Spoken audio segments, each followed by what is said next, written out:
ماہ رمضان کی 17 تاریخ یعنی 17ویں شب ہے آج۔ نبی مکرم علیہ الصلوۃ والسلام جب مکے سے ہجرت کر کے مدینہ تشریف لائے ہیں تو اس سال 17 رمضان مبارک کو واقعہ بدر پیش آیا۔ اسے قرآن نے یوم الفرقان کہا۔ یوم الفرقانی یوم التقى الجمعان، یعنی یہ وہ دن تھا کہ جس نے حق اور باطل کے فرق کو واضح کر دیا، فرق ہو گیا۔ دوسرا، یہ پہلا غزوہ تھا باقاعدہ۔ جب تک مسلمان مکے میں موجود ہیں انہیں صبر کا حکم تھا، جہاد کا یا تلوار اٹھانے کا حکم نہیں تھا، اجازت دی تھی۔ لیکن اسی سال سن 2 ہجری میں ماہ رجب میں اللہ تبارک و تعالی نے قرآن پاک کی آیت مبارکہ نازل فرمائی، اذن للذین یقاتلون بانہم ظلموا وان اللہ علی نصرہم لقدیر۔ اب تمہیں قتال کی اور جہاد کی اجازت دی جاتی ہے، اور جو تم سے لڑے تو مجھ سے لڑو، اللہ تعالیٰ تمہاری مدد فرمائے گا۔ تو جہاد کی آیات نازل ہو گئیں اور جہاد کا حکم آ گیا۔ جب جہاد کا حکم آیا تو پہلا غزوہ ہی غزوہ بدر ہو گیا۔ بدر جو لوگ گئے ہیں انہیں اندازہ ہوگا کہ ایک میدان ہے اور مدینہ منورہ سے اس مسافت کے اعتبار سے 80 میل کا فاصلہ یہ بنتا ہے۔ آج کل تو چند کلومیٹر کی بات ہے، اور اب تو بڑی آسانی ہو گئی، یہ روڈ وغیرہ بڑے اچھے بن گئے ہیں۔ تو یوں میرے آقا صلی اللہ تعالی علیہ وآلہ وسلم اپنے اصحاب کے ساتھ وہاں پر پہنچے۔ بدر یہ ایک شخص کا نام تھا، اور جس کی نسبت سے کہا جاتا ہے کہ وہاں پہ ایک کنواں بھی موجود تھا۔ تو یوں اس واقعے کو جس جگہ پر ہوا اسے غزوہ بدر کہا جاتا ہے۔ اور یہ بھی کہا گیا کہ یہ بڑی مشہور جگہ تھی، جس طرح ہمارے یہاں ہوتا ہے نا کہ کوئی خاص چرنگی مشہور ہو جاتی ہے، جیسے ناگن چرنگی مشہور ہے کہ بارش آتی ہے تو پانی آتا ہے، زیادہ بارش آتی ہے تو زیادہ پانی آتا ہے۔ مگر ہماری چرنگی ناگن کا یہ حال ہے، کم پانی آئے تب بھی زیادہ پانی آ جاتا ہے، اور بریکنگ نیوز چلتی ہے کہ بھئی ناگن چرنگی ڈوب گئی۔ تو یوں مطلب کچھ علاقوں کے نام جو ہے مطلب پڑ جاتے ہیں۔ کٹی پہاڑی، ابھی نام ہی دیکھیں ہمارے یہاں علاقوں کے، انڈا موڑ۔ تو یہ مطلب جو ہے وہ وہاں پر جو جگہ تھی نا مشہور تھی کہ وہاں پر سالانہ میلہ لگا کرتا تھا۔ عرب کے جو لوگ تھے قریب و دور سے وہاں پر آتے تھے اور وہاں پر جو ہے میلہ لگتا تھا۔ یہ جگہ مشہور تھی وہاں کے اعتبار سے۔ اور وہ شخص جس کا نام بدر تھا، اس کا ایک کنواں تھا کہ جس کا مالک جو ہے وہ بدر تھا، اس وجہ سے اس کو بدر کہا گیا۔ غزوہ بدر کیوں ہوا، اس سوال کو سمجھ لیں تو اگلی ساری گفتگو ہماری آسان ہو جائے گی۔ میرے آقا صلی اللہ تعالیٰ علیہ وآلہ وسلم جب تک مکے میں ہیں مسلمانوں کو تکلیف دی جا رہی ہے، پریشان کیا جا رہا ہے۔ مسلمانوں نے حبشہ کی طرف ہجرت کی 2 مرتبہ، اور پھر ہجرت کی مدینہ منورہ۔ حبشہ میں بھی مسلمانوں کو پریشان کیا، یعنی یہ حبشہ گئے، یہاں پیچھے سے کفار کے ایک وقت وہاں پہنچ گیا، اور وہاں کا جو بادشاہ تھا اس کو کہا کہ ان کو نکالیں یہاں سے، تو وہاں بھی تکلیفیں پہنچائیں۔ واقعی حبشہ کا پورا پس منظر۔ اور اب جب مسلمان مدینہ آ گئے ہیں اور مدینہ منورہ میں چاہتے ہیں کہ اللہ کی عبادت کریں، اپنا گھر بار چھوڑ دیا، جائیدادیں چھوڑ دی، سب کچھ چھوڑ دیا، لیکن یہاں بھی پوزیشن یہ ہے کہ کفار آتے ہیں، کفار قریش تلواریں لے کر، اور مسلمان جو مدینہ منورہ سے کوئی باہر نکلتے ہیں اپنی بکریاں چرانے کے لیے، دیگر کاموں کے لیے، کبھی ان کی بکریاں ریوڑ لے کے چلے جاتے ہیں، کبھی ان کا سامان لے کے چلے جاتے ہیں، اور کبھی تیر وغیرہ برساتے ہیں۔ چونکہ مدینہ کے اندر یہ داخل نہیں ہو سکتے تھے، وجہ یہ تھی کہ میرے آقا صلی اللہ تعالیٰ علیہ وآلہ وسلم نے مدینہ تشریف لانے کے بعد 2-3 بڑے عظیم الشان کام کیے تھے۔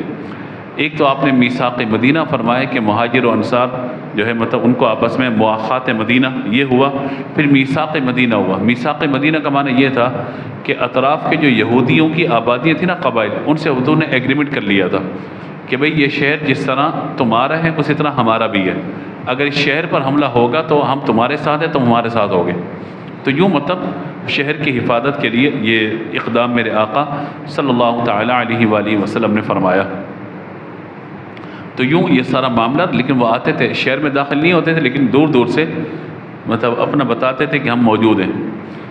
نبی مکرم صلی اللہ تعالیٰ علیہ وآلہ وسلم نے اب تھوڑا سا ان کو جواب دینے کا ارادہ فرمایا۔ بھئی ایک برداشت ہے نا، اب جواب دینے کا ارادہ فرمایا، اور جواب دینے کا ارادہ یوں تھا کہ نبی مکرم علیہ الصلوۃ والسلام کو یہ خبر ملی۔ اچھا، اس سے پہلے یہ ہوا تھا کہ مسلمان جو ہے وہ نبی پاک علیہ الصلوۃ والسلام نے کچھ لوگوں کو یہاں سے روانہ فرمایا تھا، کہا تھا کہ جس طرح یہ ہماری جاسوسی کرتے نا، تم جاؤ اور تم جا کر ان کی جاسوسی کرو۔ تو اس کو کہا جاتا ہے حضرت عبداللہ بن جہش رضی اللہ تعالیٰ عنہ کو امیر لشکر بنا کر ان کے ساتھ 8 یا 12 مہاجرین کو روانہ فرمایا اور کہا کہ ذرا مدینہ منورہ سے باہر نکلو اور مکے کے قریب پہنچ گئے، تم نے مخبری ہمیں کرنی ہے، بتانا ہے کہیں یہ کفار ہم پہ حملہ کرنے والے تو نہیں ہیں، اور اگر خدا نہ خواستہ کوئی ان کی تیاری ہو تو فوراً ہمیں آگاہ کرنا۔ جو ایک نیٹ ورک پھیلایا جاتا ہے حفاظت کے اعتبار سے، تو یوں نبی پاک علیہ الصلوۃ والسلام نے بھی یہ فرمایا۔ تو جب یہ سارا معاملہ ہوا نا، تو وہاں پہ ایک جھڑپ ہو گئی، اور عمر الحضرمی ایک شخص تھا، وہ مارا گیا، کافروں کا مارا گیا۔ تو اب کافر بڑے جوش میں تھے، ہمارا ایک بندہ مار دیا انہوں نے، اب تک تو ہم انہیں مار رہے تھے، یہ صبر کر رہے تھے، انہوں نے تلوار اٹھا دی ہمارے خلاف، ہم طاقت میں زیادہ وغیرہ وغیرہ، اس طرح سے ان کی کیفیت بنی، اور اب وہ ارادہ کرتے تھے کہ کوئی موقع آئے تو مسلمانوں پر ہم حملہ کر دیں، ان کا ارادہ تھا۔ ادھر نبی مکرم علیہ الصلوۃ والسلام کو اطلاع دی گئی کہ حضور صلی اللہ تعالیٰ علیہ وآلہ وسلم کو آ کر بتایا کہ جناب ابو سفیان، جو اس وقت تک مسلمان نہیں ہوئے تھے، وہ ایک بہت بڑا لشکر، تجارتی لشکر جو تھا، وہ قافلہ تجارتیوں کا، وہ ملک کے شام سے اپنا سامان بیچ کر اور پھر وہاں سے دیگر چیزیں خرید کر اور مال لے کر واپس آ رہے ہیں۔ میرے آقا صلی اللہ تعالیٰ علیہ وآلہ وسلم نے فرمایا گزریں گے وہ اسی مدینے کے راستے سے، تو حضور نے فرمایا صحابہ سے کہ چلو ذرا ان کو جواب دیتے ہیں، تھوڑا سا ان کو جواب دیتے ہیں، تاکہ ان کو اندازہ ہو کہ اگر یہ ہمارے ساتھ گڑبڑ کریں گے نا تو ہم ان کو بھی پھر اس راستے سے گزرنے نہیں دیں گے۔ تو ارادہ یہ تھا کہ ان کو راستے میں روک کر تھوڑا سا پریشان کیا جائے کہ اگر تم ہمارے ساتھ پریشانی کا معاملہ کرو گے تو پھر اب ہم بھی تلوار اٹھا لیں گے۔ تو یوں نبی مکرم علیہ الصلوۃ والسلام نے جو ہے وہ 30-40 افراد کو حکم فرمایا اور روانہ ہوئے۔ حضور کی اطلاع دی گئی کہ 30 سے 40 افراد ہیں جو قافلے لے کر آ رہے ہیں، اور قافلے میں مال تجارت بہت زیادہ ہے۔ تو نبی مکرم علیہ الصلوۃ والسلام نے فرمایا کہ ہم یوں کریں گے، ان کے قافلے کو روکیں گے، اور روکنے کے بعد ان کو ہم پہ بٹھا لیں گے اور ان سے کہیں گے ہم سے معاہدہ کرو۔ کیا معاہدہ کرو؟ کہ نہ تم ہم سے جنگ کرو اور نہ ہم تم سے جنگ کریں گے۔ اب ظاہر ہے کہ معاہدہ ہوتا ہے نا طاقت کے زور پر ہوتا ہے، کمزور سے کبھی کوئی معاہدہ نہیں ہوتا۔ اس وقت آپ غزہ فلسطین کی صورتحال دیکھ لیجئے، کمزور کو تو ہمیشہ دبایا جاتا ہے، لیکن جو طاقتور ہوتا ہے اس کے ساتھ پھر طاقت کے بلبوتے پر اور طاقت کے زور کے مطابق معاہدہ کیا جاتا ہے۔ تو میرے آقا صلی اللہ تعالیٰ علیہ وآلہ وسلم فرمایا کہ ہم ان کو روکیں گے اور ان کو مجبور کریں گے کہ ہم سے صلح کریں، اور اگر صلح نہیں کریں گے تو ہم یہ راستہ جانے کے نا ملک شام سے کیا، ہم اس راستے کو بند کر دیں گے۔ تو یہ سارا نبی پاک علیہ الصلوۃ والسلام نے ایک گویا کہ ترتیب بنائی، ایک پلاننگ کی، اور حضور صلی اللہ تعالیٰ علیہ وآلہ وسلم نے کہا صحابہ کو کہ چلو۔ اچھا، اب چونکہ ارادہ تو جنگ کا تھا ہی نہیں، تو جو ان کے پاس ہتھیار تھے حفاظت وغیرہ کے لیے، تلواریں، زرہیں وغیرہ، وہ لی انہوں نے، اور گھوڑے وغیرہ جو تھے جن کے پاس لے کر روانہ ہو گئے۔ جب یہاں سے روانہ ہوئے نا، تو جس طریقے سے مسلمانوں کا ایک نیٹ ورک تھا، اسی طرح کفار کا بھی ایک نیٹ ورک تھا۔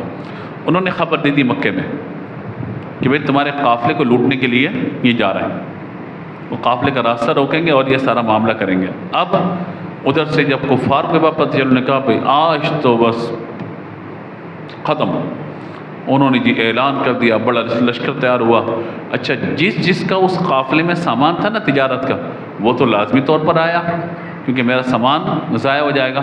تو ان لوگوں نے جو ہے مطلب یہ ایک قاصد یہاں سے روانہ کیا جناب ابو سفیان کی طرف، کہا بھاگتے ہوئے جاؤ، دوڑتے ہوئے جاؤ گھوڑے پر، اور جتنا جلدی ہو وہاں پہنچو، ان کو بتاؤ کہ راستے میں تمہیں روکا جائے گا، ادھر سے تم اپنی تیاری کرو، یہاں سے ہم تیاری کر کے پہنچ رہے ہیں۔ تو یوں مطلب سارا معاملہ ہوا۔ جناب ابو سفیان کو جب خبر ملی نا کہ اس راستے سے آنے میں پریشانی ہے، انہوں نے راستہ بدل دیا، راستہ بدلا، اور راستہ بدلنے کے بعد وہ سمندری راستے سے اپنا قافلہ حفاظت لے کر مکے کے راستے پہ چل پڑے۔ ادھر سے یہ 1000 افراد کا لشکر بدر کے میدان میں آ گیا. انہوں نے بدر چونکہ قریب تھا وہاں پہ انہوں نے آ کر ڈیرے ڈال لیے اور نبی مکرم علیہ السلام بھی اب صحابہ کے ساتھ چلے ہیں. تو حضور کو اطلاع مل گئی کہ بدر تک یہ لوگ آ گئے ہیں. تو میرے آقا علیہ السلام نے صحابہ کو جمع فرمایا اب حالات تبدیل ہو گئے. پہلے تو صرف قافلہ، اب حالات تبدیل ہیں، اب لگتا ایسا ہے کہ جنگ کا موقع آ جائے گا، تو تم تیار ہو. نبی مکرم علیہ السلام نے جب یہ بات کی نا صحابہ کرام علیہم رضوان سے، تو اس وقت مہاجرین حضرت ابوبکر صدیق، حضرت عمر فاروق اور جو لوگ مکے سے دیگر جگہوں سے ہجرت کر کے آئے تھے سب نے کہا حضور ہم آپ کے ساتھ ہیں. لیکن نبی مکرم علیہ السلام انصار سے پوچھنا چاہتے تھے. انصار کون تھے؟ جو مدینے میں رہنے والے تھے، ان سے پوچھنا چاہتے تھے. تو قبیلہ خزرج کے سردار حضرت سعد بن عبادہ حضور کا چہرہ دیکھ کر انہوں نے کہا اچھا آپ کو یاد ہوگا میں نے کچھ دن قبل حضرت موسیٰ علیہ السلام کا واقعہ بیان کیا تھا کہ آپ نے اپنی قوم کو کہا چلو جہاد کرو. قوم نے کیا جواب دیا تھا یاد ہے؟ ہم نہیں کریں گے. کون جہاد کرے؟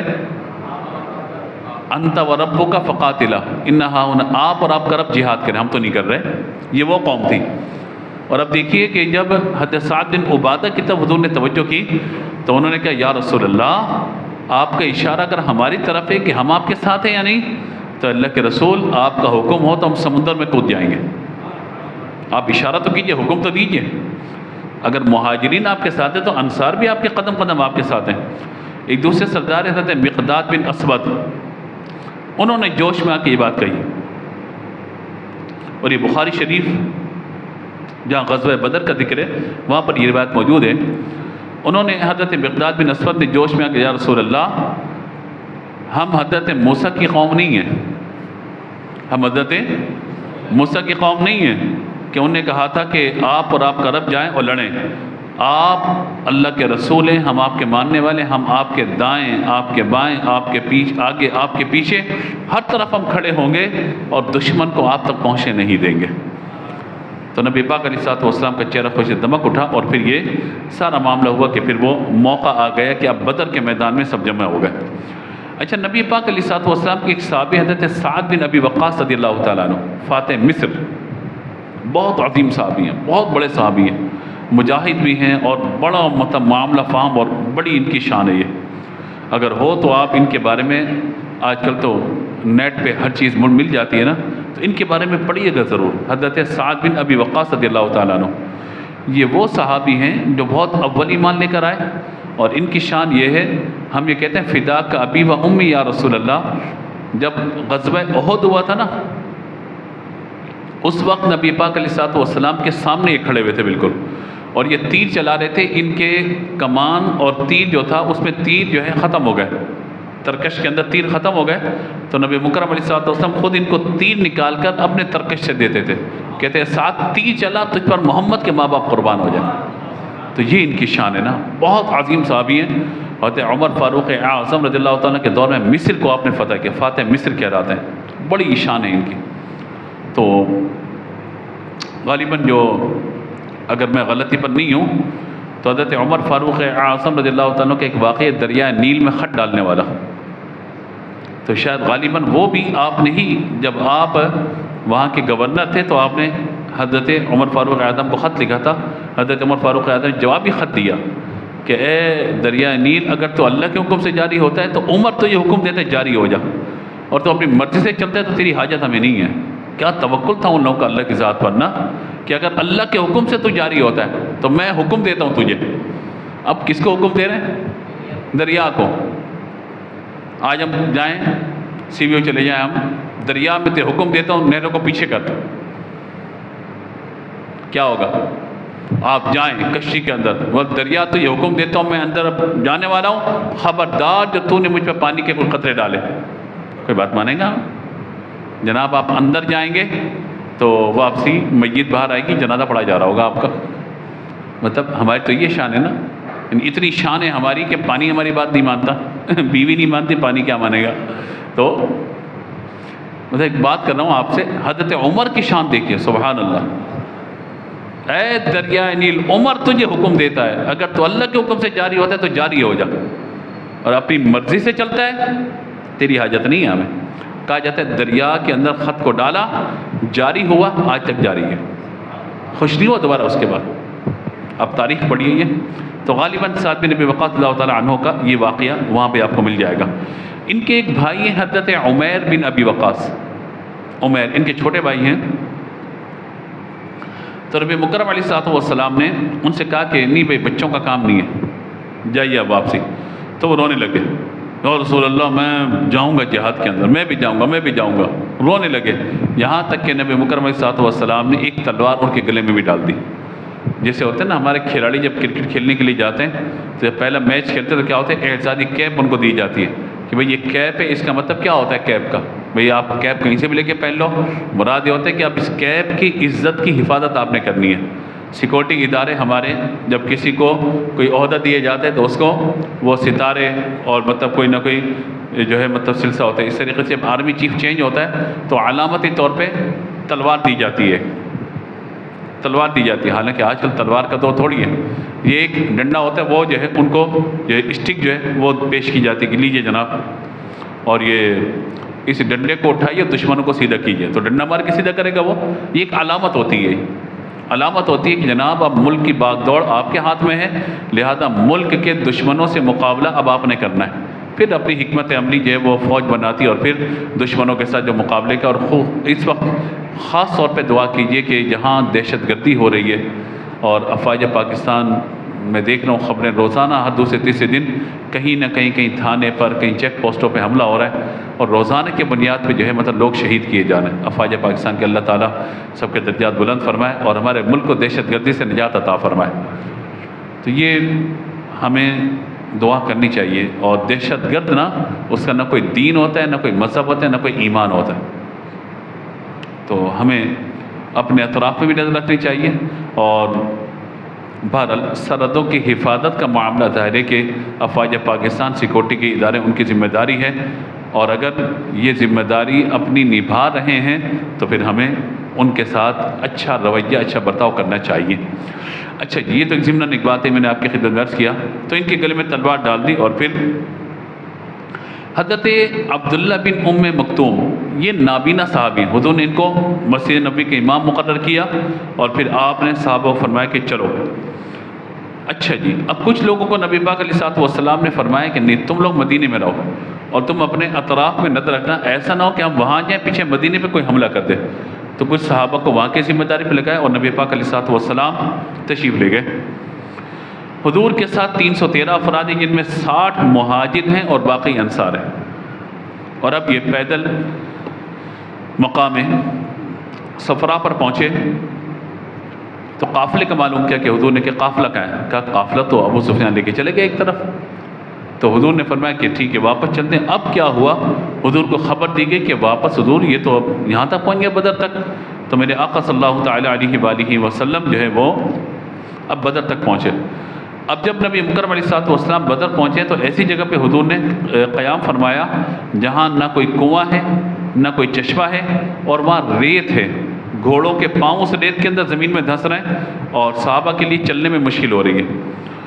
حضرت حباب ہیں، انہوں نے کہا کہ حضور آپ نے جو اس جگہ کا انتخاب فرمایا، یہ فوجی تدبیر ہے یا کوئی وحی نازل ہوئی ہے؟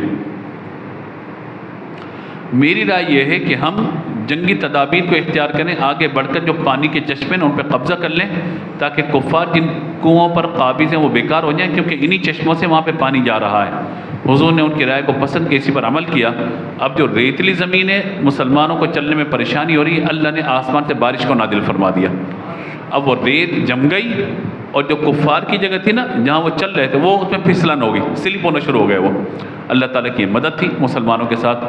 میرے پیارے آقا صلی اللہ تعالیٰ علیہ وآلہ وسلم نے اس کے بعد صحابہ کرام علیہم رضوان سے گفتگو فرمائی اور سب کو سمجھایا.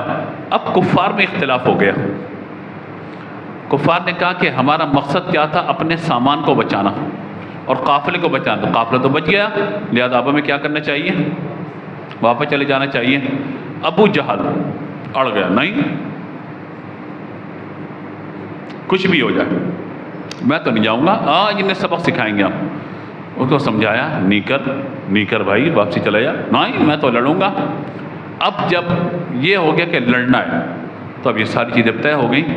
میرے پیارے آقا صلی اللہ تعالیٰ علیہ وآلہ وسلم نے 17 رمضان مبارک کی شب، جیسے آج کی رات ہے، میرے پیارے نبی صلی اللہ تعالیٰ علیہ وآلہ وسلم نے رات کے وقت حضور کے دست مبارک میں ایک عصا، لاٹھی، چھڑی موجود ہے، اور حضور نے ایک میدان کا تھوڑا سا، یعنی ایک طرف کفار کی فوج، ایک طرف مسلمان کے بیچ میں میدان ہے، تو حضور نے اس میدان کا معائنہ فرمایا. حضور نے میدان کا معائنہ فرمایا، اور معائنہ فرمانے کے بعد حضور نے دیکھا اور پھر مسلمانوں کو خوشخبری سنائی، لکیر لگائیں چند، فرمایا یہ کافر یہاں مرے گا، ہادہ مصرع فلان، یہ اس کافر کے مرنے کی جگہ یہ ہے، اس کے مرنے کی جگہ یہ، اس کے مرنے کی جگہ یہ ہے.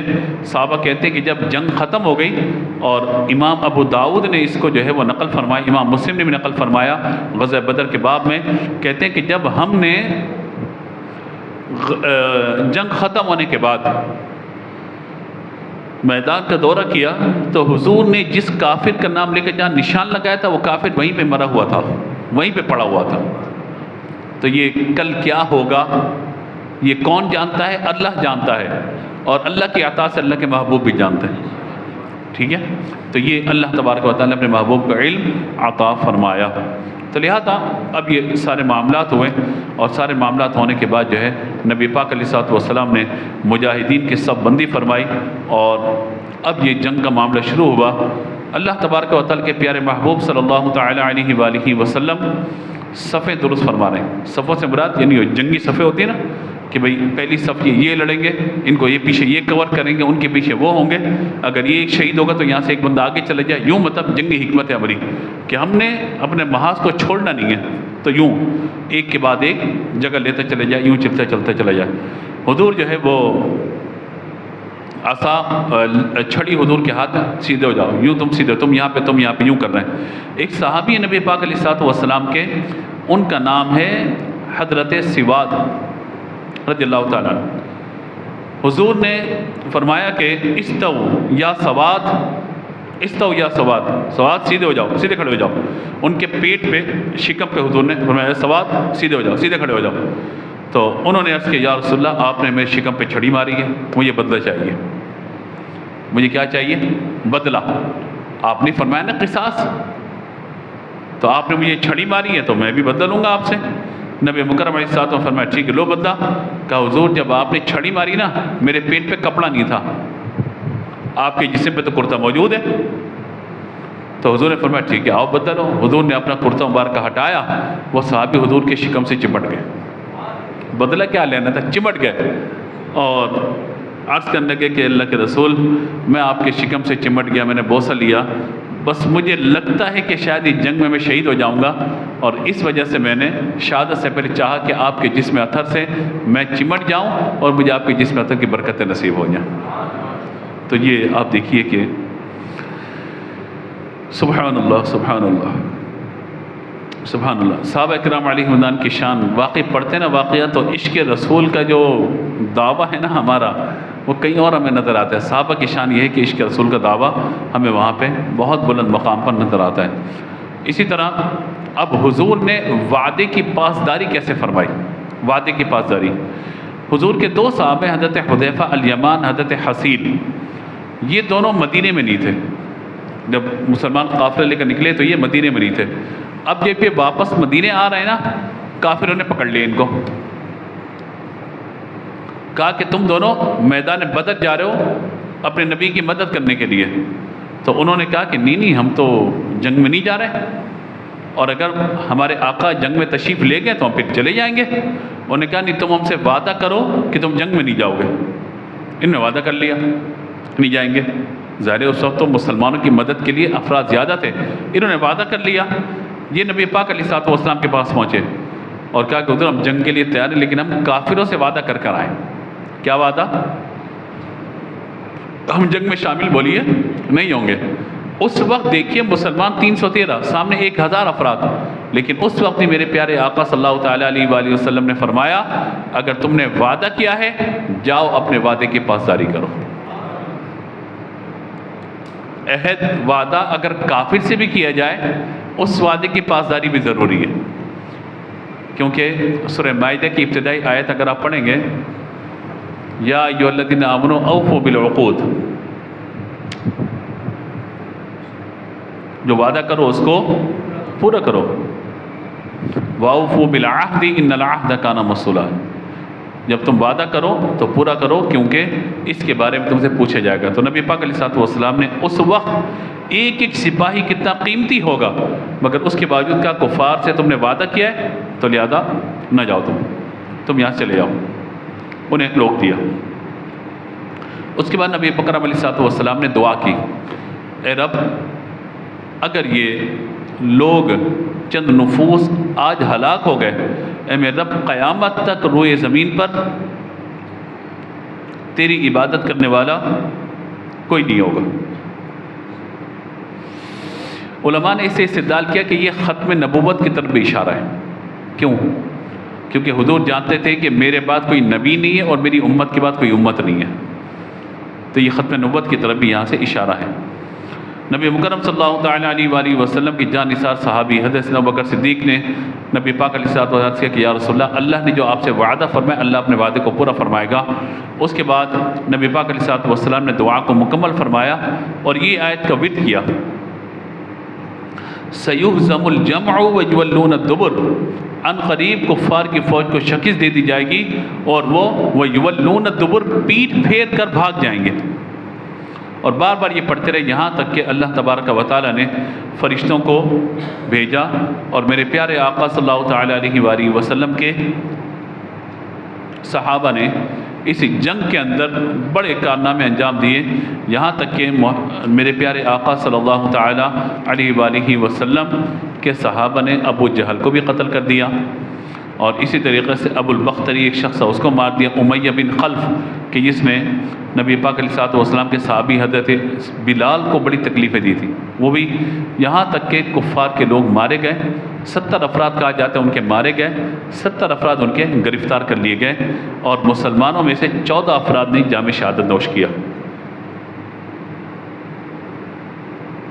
تو یوں آپ دیکھیے کہ صحابہ کرام علیہم رضوان کو اللہ تبارک و تعالیٰ نے سعادت فرمائی کہ جو بدری صحابی ہے نا، صحابہ کرام میں ان کا مقام بہت بلند و بالا ہے، جو بدری صحابی ہیں۔ تو یوں اللہ تبارک و تعالیٰ کے پیارے محبوب صلی اللہ تعالیٰ علیہ وآلہ وسلم نے مجاہدین بدر کے بارے میں یہ بات جو ہے وہ بیان فرمائی ہے کہ یہ لوگ جو ہیں اللہ تبارک و تعالیٰ کے چنیدہ اور پسندیدہ لوگ ہیں۔ اب جو قیدی تھے 70 افراد، ان کا کیا معاملہ ہوا؟ نبی پاک علیہ الصلوۃ والسلام نے جب ان قیدیوں کو دیکھا تو صحابہ کرام سے کہا کہ ہر بندے کے حساب ایک ایک قیدی ہے، اسے آرام سے رکھا جائے گا، ان کو تکلیف نہیں ہونی چاہیے۔ چنانچہ 2-2 1-1 4-4 قیدی صحابہ کرام کو دے دیے گئے، اور اب ان کی پوزیشن یہ تھی کہ صحابہ خود کھجور اور پانی پہ گزارا کرتے تھے، مگر ان لوگوں کو گوشت اور روٹی کھلایا کرتے تھے۔ اور پھر فدیہ وغیرہ کا معاملہ ہوا اور اسیران جنگ کے ساتھ یہ سارا معاملہ ہوا۔ مشورہ دیا حضرت عمر فاروق اعظم رضی اللہ تعالیٰ عنہ نے حضور کی بارگاہ میں عرض کیا، یا رسول اللہ یہ جو کفار ہیں نا اب آ تو گئے ہیں قیدی بن کر، میری رائے یہ ہے کہ ان میں سے جس کا جو قریبی عزیز ہے نا وہ اپنی تلوار سے دوسرے کو قتل کر دے۔ اچھا، حضرت صدیق رضی اللہ تعالیٰ عنہ نے عرض کیا حضور میری رائے اس میں یہ ہے کہ مسلمانوں کی مالی حالت کمزور ہے، اور ہمارے یہاں یہ طریقہ رائج ہے کہ جو کوئی قیدی آتا ہے تو اس سے کچھ مال لے لیا جاتا ہے اور وہ مال کے بدلے اپنے آپ کو آزاد کرواتے ہیں، یا تو قیدی بن کے رہے ہمیشہ یا اپنے آپ کو آزاد کرا لیں۔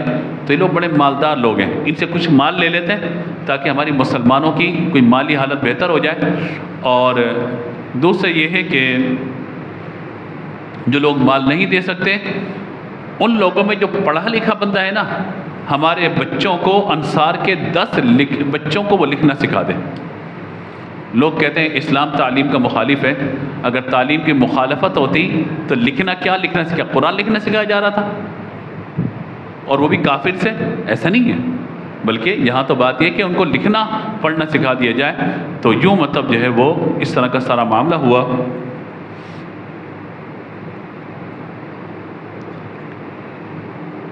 پھر یہ ہوا کہ حضرت عباس نبی پاک علیہ السلام چچا جو ہیں، جب ان کے پاس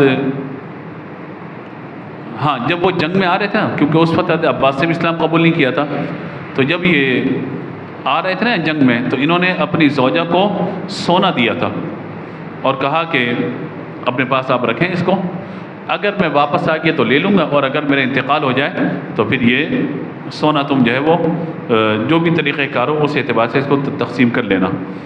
ام الفضل یہ ان کی زوجہ ہیں،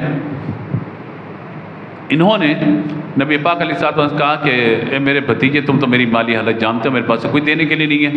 رحمت عالم صلی اللہ تعالیٰ علیہ وآلہ وسلم نے فرمایا، اے چچا، سونے کا کیا ہوگا اس کا جو اپنی زوجہ کو آپ دے کر آئے ہیں، اور جو آپ نے کہا تھا کہ اگر میں مر جاؤں تو میری اولاد میں میرے لڑکوں میں تقسیم کر دینا۔ حضرت عباس کہنے لگے، آپ کو کیسے پتہ چلا؟ یہ تو میری بیوی کی بات تھی اور مکے کی بات ہے، آپ تو یہاں پر ہیں۔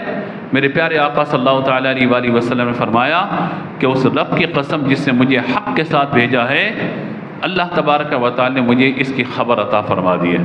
اس وقت حضرت عباس اللہ تعالیٰ عنہ نے جو ہے وہ فدیہ حاصل کیا اور رہائی حاصل کی، فدیہ ادا کر کے رہائی حاصل کیا، اور اس کے بعد حضرت عباس، حضرت عقیل، حضرت نوفل، یہ تمام کے تمام لوگ مشرب اسلام ہو گئے۔ تو یوں مطلب آپ دیکھیے کہ یہ سارا معاملہ ہوا، اور میرے پیارے آقا صلی اللہ تعالیٰ علیہ وآلہ وسلم جو ہے وہ اس معاملے پر بڑے خوش ہوئے تھے کہ اللہ تبارک و تعالیٰ نے مسلمانوں کو فتح عطا فرمائی اور کفار کو شکست سے فاش ہوئی۔ اور جب یہ سارا معاملہ ہوا نا، تو کفار نے ایک بات طے کی آپس میں میٹنگ میں بیٹھ کے، اب یہ واپس گئے، ان کی میتیں، ان کی لاشیں بدر میں دفنا دی گئیں ایک گڑھے کے اندر، کچھ صحابہ کے مدار وہاں بنا دیے گئے، کچھ کہیں اور۔ آج بھی اگر آپ بدر جائیے تو دو جگہ ہیں، ایک تو میدان ہے جہاں پر جنگ ہوئی تھی، اور اس سے پہلے ایک جگہ آتی ہے تقریباً آدھے کلومیٹر کا فاصلہ کہہ لیجیے، یا تھوڑا سا فاصلہ 500-600 میٹر کا فاصلہ ہے، تو وہاں پر اصحاب بدر کے مزارات ہیں یا ان کے پورے نام وغیرہ لکھے ہوئے ہیں۔ تو اب تو بہت اچھا بنا دیا بدر کو، پہلے تو ہم جاتے تھے تو وہاں پہ مسجد کی جگہ بھی نہیں ہوتی تھی، اب تو باقاعدہ بہت مسجد عریش، بڑی عالیشان مسجد تعمیر ہو گئی ہے ادھر، اور ابھی ہم لاسٹ ٹائم جب گئے تھے تو بہت عالیشان روڈ بنا دیے اور باقاعدہ آرام گاہیں بنا دی ہیں، دکانیں ہیں، بازار بنا دیے گئے، اور باقاعدہ مزارات کو چار دیواری پہ کور کر کے بہت خوبصورت سے اصحاب بدر کے نام بھی وہاں پہ لکھ دیے گئے۔ پہلے بدر جانے میں نا بڑی پریشانی ہوتی تھی، اب تو بڑی آسانی ہو گئی ہے، اور پہلے کہا جائے نہ جائیں، اب تو واقعہ اس کو زیارت گاہ مقرر کر دیا گیا۔ اور یہی معاملہ سید الشہداء حضرت امیر حمزہ رضی اللہ تعالیٰ کے مزار کا ہے۔ اور ابھی جب ہم گئے تھے تو یعنی پچھلے سال جب گئے تھے تو اس میں یہ تھا کہ مدینہ مسجد نبوی سے قبا تک قبا اسٹریٹ بنا دی گئی ہے، لوگ پیدل بھی جانا چاہیں تو وہاں سے پیدل جا سکتے ہیں۔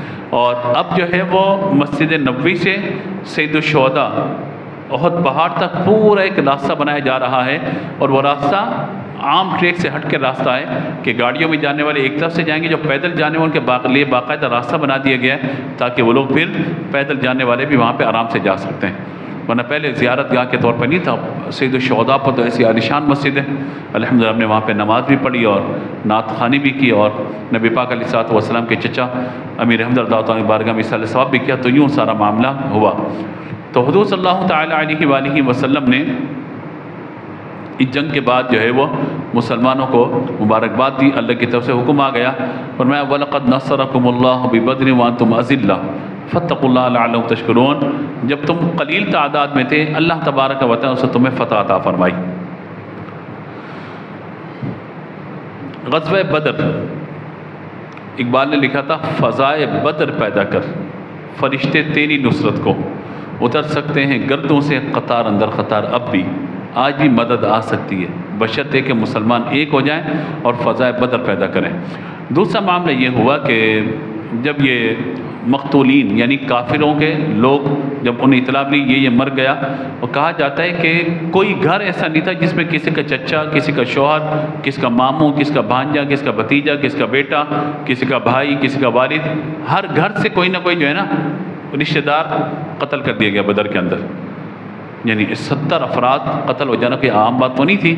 اب وہاں پر دائرے کے ایک ماتم کی صورتحال ہے، لیکن میٹنگ میں طے کیا گیا وہاں پہ کہ کوئی اپنے مقتولین پہ روئے گا نہیں، کوئی اپنے بولیے، ایسا ہوتا ہے نا کہ روتے ہیں نا تو رونے کے بعد بھڑاس نکل جاتی ہے بندے کی، کہا اگر روئے گا تو اس کی آواز باہر نہیں آنی چاہیے گھر سے باہر، ہم نہیں کہیں گے کہ ہم بزدل ہو چکے ہیں.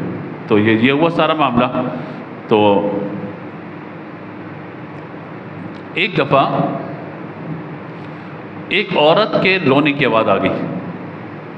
ایک دفعہ ایک عورت کے رونے کی آواز ہے، اور کہتے ہیں کہ اسود ایک شخص ہیں، ان کے 2 بیٹے، 2 لڑکے اور ایک پوتا اس جنگ کے اندر قتل ہو گئے تھے. اب وہ اس صدمے سے رونا چاہتا تھا کہ میں روں اور چیخوں چلاؤں، لیکن کیا میٹنگ میں طے ہوا تھا کہ رونا، اگر رونے تو آواز نہیں آنی چاہیے. اچانک اس نے ایک دفعہ دیکھا کہ شہر سے رونے کی آواز آ رہی ہے، کسی عورت کے رونے کی آواز آ رہی ہے. اس نے اپنے غلام کو بھیجا، ارے دیکھو کون رو رہا ہے بھائی، دیکھو کون رو رہا ہے. لگتا ہے بدر کے ہمارے قاتلوں پر، مقتولین پر، جو ہمارے قتل کیے گئے، ان پر رونے کی اجازت مل گئی ہے. جا جلدی پوچھ کے مجھے بھی رونا ہے بہت زیادہ، دل بھرا ہوا ہے میرا. جب وہاں پر پہنچے تو اس عورت سے پوچھا کیا ہے، تو اس نے کہا کہ میرا اونٹ گم ہو گیا، میں اس کے غم میں رو رہی ہوں. کیا میرا؟ اچھا، اسود یہ شاعر تھے، ان کی زبان پہ یہ اشعار آئے.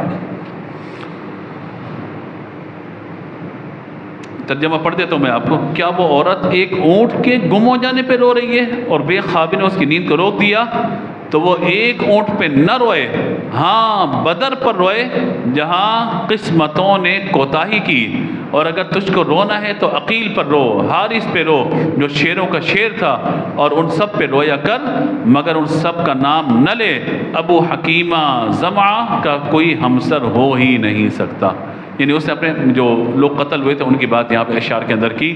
یعنی تو اونٹ پر رو رہی ہے، یہ کوئی رونے والی بات ہے؟ ہم سے پوچھ، ہمارے شیر بہادر طاقتور وہاں مارے گئے، لیکن ہمیں اب رونے کی اجازت نہیں ہے. تو یہ اس کے بعد پھر جو ہے غزوہ احد کا واقعہ ہوا. یعنی پورا 1 سال ان کافروں نے مشورہ کیا کہ پورا 1 سال جو بھی تجارت ہماری ہوگی نا، اس کا جو بھی نفع ہے اس سے ہم تلواریں خریدیں گے، زرے خریدیں گے، گھوڑے خریدیں گے، یعنی جنگی آلات خریدیں گے، اور مسلمانوں پر حملہ کر کے مسلمانوں کو آپ بولیے ختم کر دیں گے. بالکل. اگلے سال غزوہ احد ہوا سن 3 ہجری کے اندر، سن 2 ہجری میں بدر، 3 ہجری کے اندر غزوہ احد ہوا. مسلمان 1000 ہیں، اس میں سے 300 چلے گئے، منافقین 700 رہ گئے، اور کافر 3000 آئے تھے. لیکن اللہ تبارک و تعالیٰ نے پھر مسلمانوں کو فتح عطا فرما دی. اس کے بعد ان کفار قریش کو ہمت دی ہوئی کہ مسلمانوں سے آگے دوبارہ لڑیں. یہاں تک کہ پھر سن 6 ہجری کے اندر صلح حدیبیہ، چھوٹی موٹی جنگیں چلتی رہیں. سن 6 ہجری کے اندر صلح حدیبیہ ہو گئی. اس کے 2 سال کے بعد فتح مکہ، اور اس کے بعد سن 10 ہجری میں میرے پیارے آقا علیہ الصلوۃ والسلام خطبہ حجۃ الوداع بیان فرمایا. اور دیکھیے بدر میں 313 افراد ہیں، احد کے اندر 1000 افراد ہیں. 2 سال کے بعد جب صلح حدیبیہ ہے تو 1500 افراد ہیں. فتح مکہ ہے تو 8000 افراد ہیں. آپ گیپ دیکھ رہے ہیں؟ بدر میں کتنے ہیں؟ 313. احد میں کتنے ہو گئے؟ 1000 ہو گئے. یہ تعداد یہاں بڑھ گئی مسلمانوں کی. اور پھر اس کے 2 سال کے بعد جب صلح حدیبیہ ہے 1500 تعداد ہو گئی مسلمانوں کی.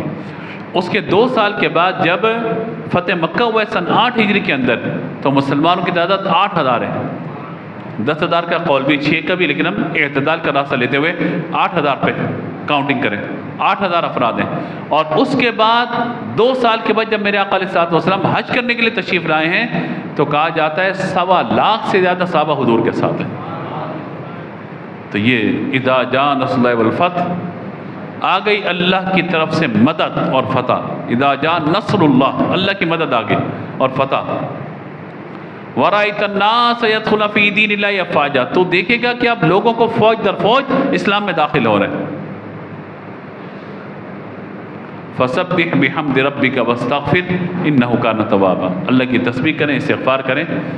اب اس پر تکبر نہیں کرنا کہ اتنے لوگ آ گئے، بلکہ توبہ و استغفار کے ساتھ اپنے معاملات کو بہتر کرنا. اللہ تبارک و تعالی ہم سب کو عمل کی توفیق عطا فرمائے، اور اصحاب بدر کی برکتوں سے ہم سب کو دنیا و آخرت کی عزتیں عطا فرمائے.